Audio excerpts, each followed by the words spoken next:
It was Harold who first made us acquainted when I was dining one night at the Café Britannique in Soho. It is a peculiarity of the Café Britannique that you will always find flies there, even in winter. Snow was falling that night as I turned in at the door, but glancing about me, I noticed several of the old faces. My old acquaintance, Percy the Bluebottle, looking wonderfully fit despite his years, was doing deep breathing exercises on a mutton cutlet and was too busy to do more than pause for a moment to nod at me. But his cousin Harold, always active, sighted me and bustled up to do the honors. He had finished his game of touch last with my right ear, and was circling slowly in the air while he thought out other ways of entertaining me, when there was a rush of air, a swish of napkin, and no more Harold. I turned to thank my preserver, whose table adjoined mine. He was a Frenchman, a melancholy-looking man. He had the appearance of one who has searched for the leak in life's gaspipe with a lighted candle, of one whom the clenched fist of fate has smitten beneath the temperamental third waistcoat button. He waved my thanks aside. It was a bagatelle, he said. We became friendly. He moved to my table, and we fraternized over our coffee. Suddenly he became agitated. He kicked at something on the floor. His eyes gleamed angrily. Psst! He hissed. Vartian! I looked round the corner of the table, and perceived the restaurant cat in dignified retreat. You do not like cats, I said. I ate all animals, monsieur. Cats especially, he frowned. He seemed to hesitate. I will tell you my story, he said. You will sympathize, you have a sympathetic face. It is the story of a man's tragedy. It is the story of a blighted life. It is the story of a woman who would not forgive. It is the story. I've got an appointment at 11, I said. He nodded absently, drew at his cigarette, and began. I have conceived my hatred of animals, monsieur, many years ago in Paris. Animals are to me a symbol for the lost dreams of youth, for ambitions foiled, for artistic impulses cruelly stifled. You are astonished. You ask why I say these things.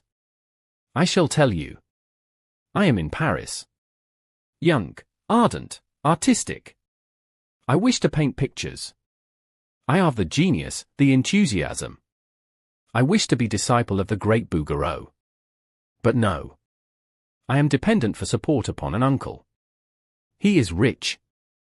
He is proprietor of the great hotel Jules Priols. My name is also Priols. He is not sympathetic. I say, uncle, I have the genius, the enthusiasm. Permit me to paint. He shakes his head. He say, I will give you position in my hotel, and you shall earn your living. What choice? I weep, but I kill my dreams, and I become cashier at my uncle's hotel at a salary of 35 francs a week. I, the artist, become a machine for the changing of money at damn bad salary. What would you? What choice? I am dependent. I go to the hotel, and there I learn to hate all animals. Cats especially. I will tell you the reason. My uncle's hotel is fashionable hotel. Rich Americans, rich Maharajas, rich people of every nation come to my uncle's hotel. They come, and with them they have brought their pets. Monsieur, it was the existence of a nightmare. Wherever I have looked there are animals. Listen. There is an Indian prince. He has with him 2 dromedaries. There is also one other Indian prince. With him is a giraffe. The giraffe drink every day 1 dozen best champagne to keep his coat good. I, the artist, have my bock, and my coat is not good. There is a guest with a young lion. There is a guest with an alligator. But especially there is a cat. He is fat. His name is Alexander. He belongs to an American woman. She is fat. She exhibits him to me. He is wrapped in a silk and fur creation like an opera cloak. Every day she exhibits him. It is Alexander this, and Alexander that, till I ate Alexander very much. I ate all the animals, but especially Alexander. And so, monsieur, it goes on, day by day, in this hotel that is a zoological garden. And every day I ate the animals the more. But especially Alexander. We artists, monsieur, we are martyrs to our nerves. It became insupportable, this thing. Each day it became more insupportable. At night I dream of all the animals, one by one. The giraffe, the two dromedaries, the young lion, the alligator, and Alexander. Especially Alexander. You have heard of men who cannot endure the society of a cat. How they cry out and jump in the air if a cat is among those present. Ein, your Lord Roberts. Precisely, monsieur. I have read so much. Listen then. I am become by degrees almost like him. I do not cry out and jump in the air when I see the cat Alexander, but I grind my teeth and I ate him. Yes, I am the sleeping volcano, and one morning, monsieur, I have suffered the eruption. It is like this, I shall tell you.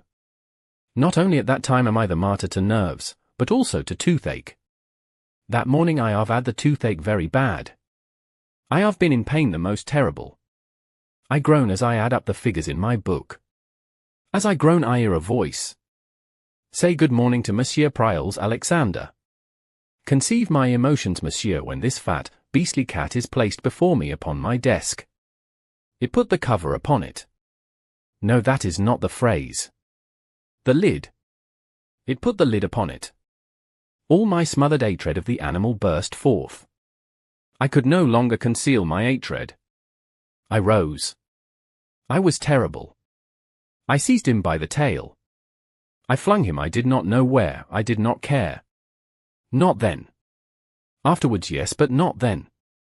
Your Longfellow has a poem. I shot an arrow into the air. It fell to earth I know not where. And then he has found it. The arrow in the art of a friend. Am I right? Also was that the tragedy with me. I flung the cat Alexander. My uncle, on whom I am dependent, is passing at the moment. He has received the cat in the middle of his face. My companion, with the artist's instinct for the curtain, paused. He looked round the brightly lit restaurant. From every side arose the clatter of knife and fork, and the clear sharp note of those who drank soup. In a distant corner a small waiter with a large voice was calling the cook names through the speaking tube. It was a cheerful scene, but it brought no cheer to my companion. He sighed heavily and resumed. I hurry over that painful scene. There is blooming row. My uncle is hot-tempered man. The cat is heavy cat. I have thrown him very hard, for my nerves and my toothache and my hatred have given me the giant's strength. Alone is this enough to enrage my hot-tempered uncle. I am there in his hotel, you will understand, as cashier, not as cat-thrower. And now, besides all this, I have insulted valuable patron. She have left the hotel that day. There are no doubts in my mind as to the outcome. With certainty I await my conge. And after painful scene I get it. I am to go, at once. He have assured the angry American woman that I go at once. He has called me into his private office. John, he has said to me, at the end of other things, you are a fool. Dolt, no good imbecile. I give you good place in my hotel and you spend your time flinging cats. I will have no more of you. But even now I cannot forget that you are my dear brother's child. I will now give you 1,000 francs and never see you again. I have thanked him, for to me it is wealth. Not before have I ever had 1,000 francs of my own. I go out of the hotel. I go to a cafe and order a bock. I smoke a cigarette. It is necessary that I think out plans. Shall I, with my 1,000 francs, rent a studio in the quarter and commence my life as artist? No. I have still the genius, the enthusiasm, but I have not the training. To train myself to paint pictures I must study long, and even 1,000 francs will not last forever. Then what shall I do? I do not know. I order one other bock and smoke more cigarettes, but still I do not know. And then I say to myself, I will go back to my uncle and plead with him. I will seize favorable opportunity. I will approach him after dinner when he is in good temper. But for that I must be close at hand. I must be, what's your expression, Johnny on the spot. My mind is made up. I have my plan. I have gone back to my uncle's hotel, and I have engaged not too expensive bedroom. My uncle does not know, he still is in his private office. I secure my room. I dine cheaply that night, but I go to theatre and also to supper after the theatre, for have I not my 1,000 francs? It is late when I reach my bedroom. I go to bed, I go to sleep. But I do not sleep long. I am awakened by a voice. It is a voice that says, "Move and I shoot." Move and I shoot. I lie still. I do not move. I am courageous but I am unarmed. And the voice says again, "Move and I shoot." Is it robbers? Is it some marauder who has made his way to my room to plunder me? I do not know. Perhaps I think yes. Who are you? I have asked. There is no answer. I take my courage in my arms. I leap from my bed. I dash for the door. No pistol has been fired. I have reached the passage and have shouted for assistance. Hotel officials run up. Doors open. What is it? Voices cry. There is in my room an armed robber, I assure them. And then I have found. No, I am mistaken. My door, you will understand, is open. And as I have said these words, a large green parrot comes hopping out. My assassin is nothing but a green parrot. Move and I shoot, it has said to those gathered in the corridor. It then has bitten me in the arm and passed on. I am chagrined, monsieur. But only for a moment. Then I forget my chagrin. For a voice from a door that has opened says with joy, "It is my Polly which I have this evening lost." I turn. I gasp for admiration. It is a beautiful lady in a pink dressing gown which I've spoken these words. She has looked at me. I have looked at her. I forget everything but that she is adorable. I forget those who stand by. I forget that the parrot has bitten me in the arm. I forget even that I am standing there in pajamas, with on my feet nothing. I can only gaze at her and worship. I have found words. Mademoiselle, I have said. I am rejoiced that I have been the means of restoring to you your bird. She has thanked me with her eyes, and then with words also. I am bewitched. She is divine. I care not that my feet are cold. I could wish to stand there talking all night. She has given a cry of dismay. Your aunt, it is wounded. I look at my aunt. Yes, it is bleeding, where the bird have bitten it. Chat, mademoiselle, I have said. It is a bagatelle. But no, she is distressed. She is what your poet Scott have said, a ministering angel thou. She have torn her aunt kerchief and is binding up my wound. I am enchanted. Such beauty! Such kindness! Oddly can I resist to fall on my knees before her and declare my passion. We are twin souls. She has thanked me again. She has scolded the parrot. She has smiled upon me as she retires to her room. It is enough. Nothing is said, but I am a man of sensibility and discernment, and I understand that she will not be offended if I seek to renew our friendship on a more suitable occasion. The doors shut. The guests have returned to bed, the hotel servants to their duties. And I go back to my room. But not to sleep. It is very late, but I do not sleep. I lie awake and think of her. You will conceive, monsieur, with what mixed feelings I descend next morning. On the one hand, I must keep the sharp lookout for my uncle, for him I must avoid till he shall have, what do you say in your idiom? Yes, I have it. Simmered down and tucked in his shirt. On the other hand, I must watch for my lady of the parrot. I count the minutes till we shall meet again. I avoid my uncle with success, and I see her about the hour of dejeuner. She is talking to old gentlemen. I have bowed. She have smiled and motioned me to approach.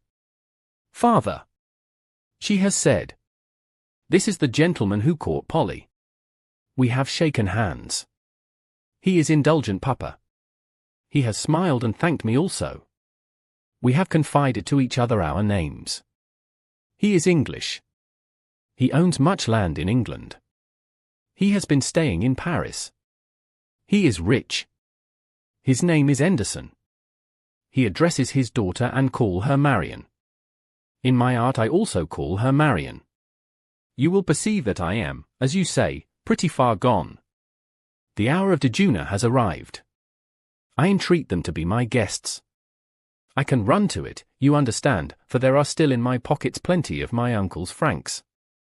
They consent. I am in heaven. All is well. Our friendship has progressed with marvelous speed. The old gentleman and I are swiftly the dear old pals. I have confided to him my dreams of artistic fame, and he has told me how much he dislikes your Lloyd George. He has mentioned that he and Miss Marion depart for London that day. I am desolate, my face tumbles. He has observed my despair. He has invited me to visit them in London. Imagine my chagrin. To visit them in London is the one thing I desire to do. But how? I accept gratefully, but I ask myself how it is to be done. I am poor blighter with no profession and 900 francs. He has taken it for granted that I am wealthy. What shall I do? I spend the afternoon trying to form a plan. And then I am resolved. I will go to my uncle and say, Uncle, I have the magnificent chance to marry the daughter of wealthy English landowner. Already I have her gratitude. Soon, for I am young, handsome, debonair, I shall have her love. Give me one more chance, uncle. Be decent old buck and put up the money for this affair. These words I have resolved to say to my uncle. I go back to the hotel. I enter his private office. I reveal no secret when I say that he is not cordial. 10,000 devils! He has cried. What do you hear? I hasten to tell him all, and plead with him to be decent old buck. He does not believe. Who is he? He asks. This English landowner? How did I meet him? And where? I tell him. He is amazed. You had the infernal impudence to take room in my hotel? He has cried. I am crafty, I am diplomat. Where else, dear uncle? I say. In all Paris there is no such home from home. The cuisine, marvelous. The beds of rose leaves. The attendants, superb. If only for one night, I have said to myself, I must stay in this of all hotels. I have. What do you say? Touch the spot. In what you say, he has said more calmly. There is certainly something. It is a good hotel, this of mine. The only hotel, I have assured him. The Meurice? Shoot. I snap my fingers. The Ritz? Bah. Once again I snap my fingers. In all Paris there is no hotel like this. He has simmered down. His shirt is tucked in. Tell me again this plan of yours, John. When I leave him we have come to an understanding. It is agreed between us that I am to have one last chance. He will not spoil this promising ship for the Arport of Tar. He will give me money for my purpose. But he has said, as we part, if I fail, his aunt shall be washed of me. He cannot now forget that I am his dear brother's child. But if I fail to accomplish the conquest of the divine Miss Marion, he thinks he will be able to. It is well. A week later I follow the Andersons to London. For the next few days, monsieur, I am in paradise. My host has much nice house in Eaton Square. He is rich, popular. There is much society. And I have the success fou. I am young, handsome, debonair. I cannot speak the English very well, not so well as I now speak him. But I manage. I get along. I am intelligent, amiable. Everyone loves me. No, not everyone. Captain Bassett, he does not love me. And why? Because he loves the charming Miss Marion, and observes that already I am succeeding with her like a house on fire. He is Army de Famille. He is captain in your Garde Écossais, and my host told me, he has distinguished himself as soldier pretty much. It may be so. As soldier, perhaps. But at conversation he is not so good. He is quite nice fellow, you understand. Handsome, yes. Distinguished, yes. But he does not sparkle. He has not my verve, my elan. How do you say, I make the rings round him. But shoot, at that moment I would have made the rings round the all-British army. Yes, and also the corps diplomatique. For I am inspired. Love has inspired me. I am conqueror. But I will not weary you, monsieur, with the details of my wooing. You are sympathetic, but I must not weary you. Let us say that I have in 4 days or 5 made progress the most remarkable, and proceed to the tragic end. Almost could I tell it in 4 words. In them one would say that it is set forth. There was in London at that time popular a song, a comic, vulgar song of the Alls, The Cat Came Back. You have heard it, yes? I heard it myself and without emotion. It had no sinister warning for me. It did not strike me as omen. Yet, in those 4 words, monsieur, is my tragedy.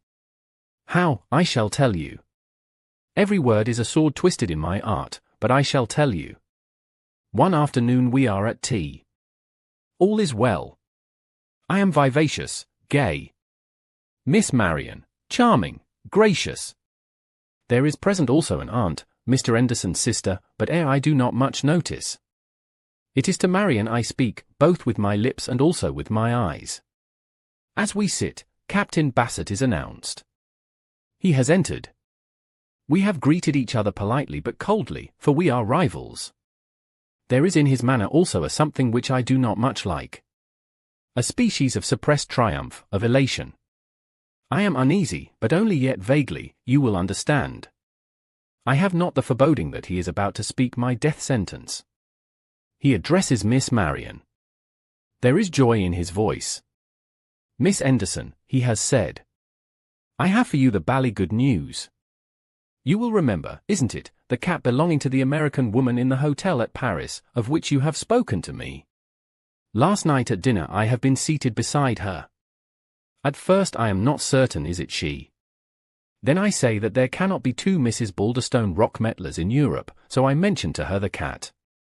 And, to cut the long story short, I have ventured to purchase for you as a little present the cat Alexander. I have uttered a cry of horror, but it is not because of Miss Marian's cry of joy. Oh, Captain Bassett, she has said. How very splendid of you. Ever since I first saw him have I loved Alexander. I cannot tell you how grateful I am. But it amazes me that you should have been able to induce her to part with him. In Paris she has refused all my offers. He has paused, embarrassed. The fact is, he has said. There is between her and Alexander a certain coolness. He has deceived her and she loves him no more. Immediately upon arrival in London, he had the misfortune to have 6 fine kittens. However, out of evil cometh good, and I have thus been able to secure him for you. He is downstairs in a basket. Miss Marian has rung the bell and commanded for him to be brought instantly. I will not describe the meeting, monsieur. You are sympathetic, you will understand my feelings. Let us hurry on. Figure yourself, monsieur, to what extent I was now harassed. I am artist. I am a man of nerves. I cannot be gay, brilliant, debonair in the presence of a cat. Yet always the cat is there. It is terrible. I feel that I am falling behind in the race. Her gratitude has made her the more gracious to Captain Bassett. She smiles upon him. And, like Chanticleer at the sight of the sun, he flaps his wings and crows. He is no longer the silent listener. It is I who have become the silent listener. I have said to myself that something must be done. Chance has shown me the way. One afternoon I am by fortune alone in the hall. In his cage the parrot Polly is opping. I address him through the bars. Move and I shoot. He has cried. The tears have filled my eyes. Oh, it has brought the all scene back to me. As I weep, I perceive the cat Alexander approaching. I have formed a plan. I have opened the cage door and released the parrot. The cat, I think, will attack the parrot of which Miss Anderson is so fond. She will love him no more, he will be expelled. He paused. I suppose my face must have lost some of its alleged sympathy as he set forth this fiendish plot. Even Percy the Bluebottle seemed shocked. He had settled on the sugar bowl, but at these words he rose in a marked manner and left the table. You do not approve? He said. I shrugged my shoulders. It's no business of mine, I said. But don't you think yourself it was playing it a bit low down?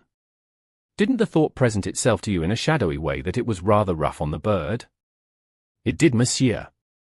But what would you? It is necessary to break eggs in order to make an omelette. All is fair, you say, in love and war, and this was both. Moreover, you must understand, I do not dictate his movements to the parrot. He is free agent. I do but open the cage door.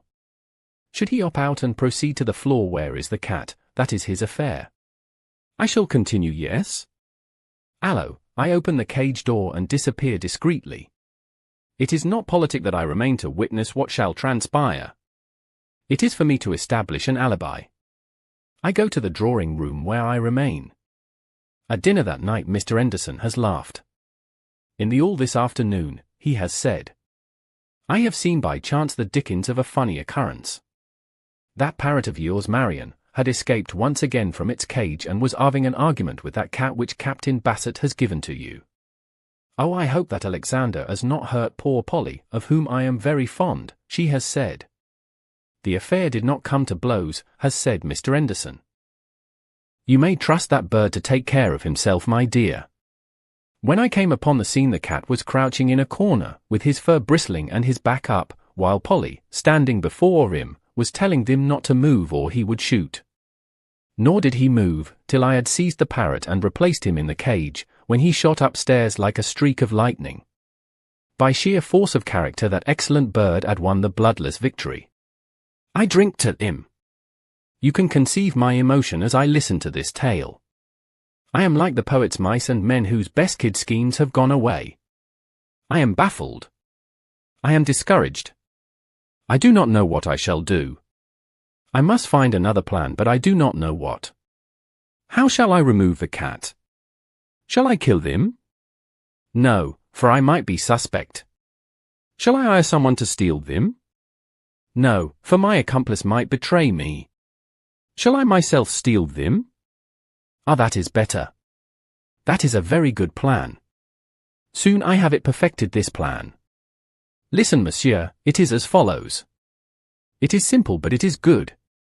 I will await my opportunity. I will remove the cat secretly from the house. I will take him to an office of the district messenger boys.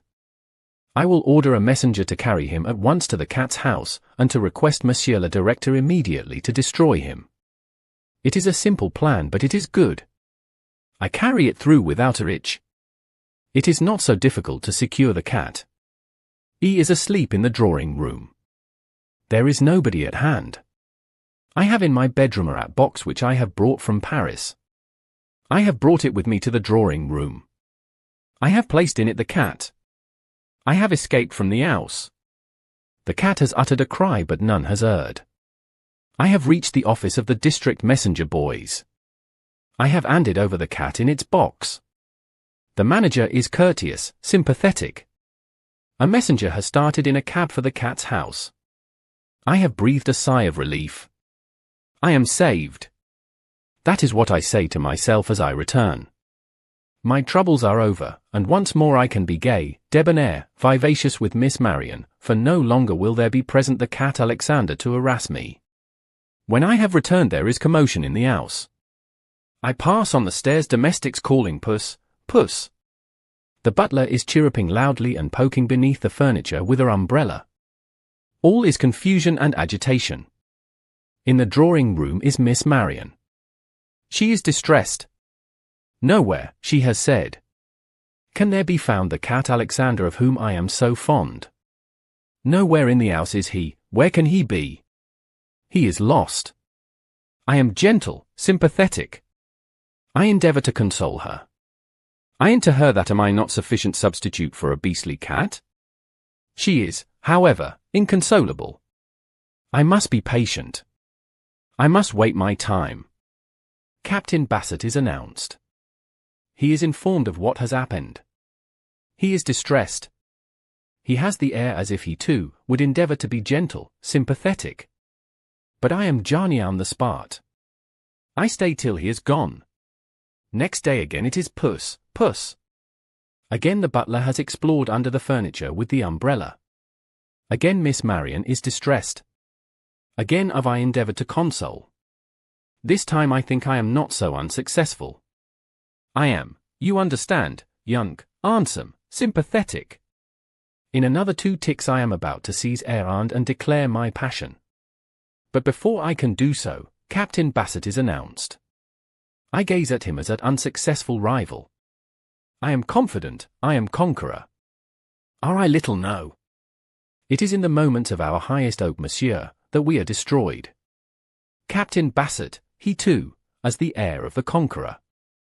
He has begun to speak. Miss Anderson, he has said. I have once more the bally good news. I rather fancy that I have tracked down the missing Alexander, do you not know? Miss Marian has cried out with joy. But I am calm, for is not Alexander already yesterday destroyed? It is like this, he has resumed. I have thought to myself, where is lost cat most likely to be? And I have answered, in the cat's house. I go this morning to the cat's house, and there I see a cat which is either lost Alexander or his living image. Exactly is he the same to all appearances as the lost Alexander. But there is, when I try to purchase him, some curious itch which they do not explain. They must have time, they say, to consider. They cannot at once decide. Why, what nonsense! Miss Marian have cried. If the cat is my cat, surely then must they return him to me. Come, she has said. Let us all 3 at once in a taxicab go to the cat's house. If the all 3 of us identify the lost Alexander, then must they return him. Monsieur, I am uneasy. I have foreboding, but I go. What choice? We go in a taxicab to the cat's house. The director is courteous and sympathetic. He has introduced us to the cat, and my art has turned to water, for it is Alexander. Why has he not been destroyed? The director is speaking. I hear him in a dream. If you identify him as your cat, miss, he has said. The matter is ended. My hesitation when you, sir, approached me this morning on the matter was due to the fact that a messenger was sent with instructions that he be destroyed at once. Rather rough, wasn't it, that, on the messenger? Yes, Captain Bassett has said. He is facetious, you understand, for he is conqueror. I am silent. I am not facetious. For already I feel, how do you say? My fowl is cooked. Not the messenger, sir, the director has said. You have misunderstood me.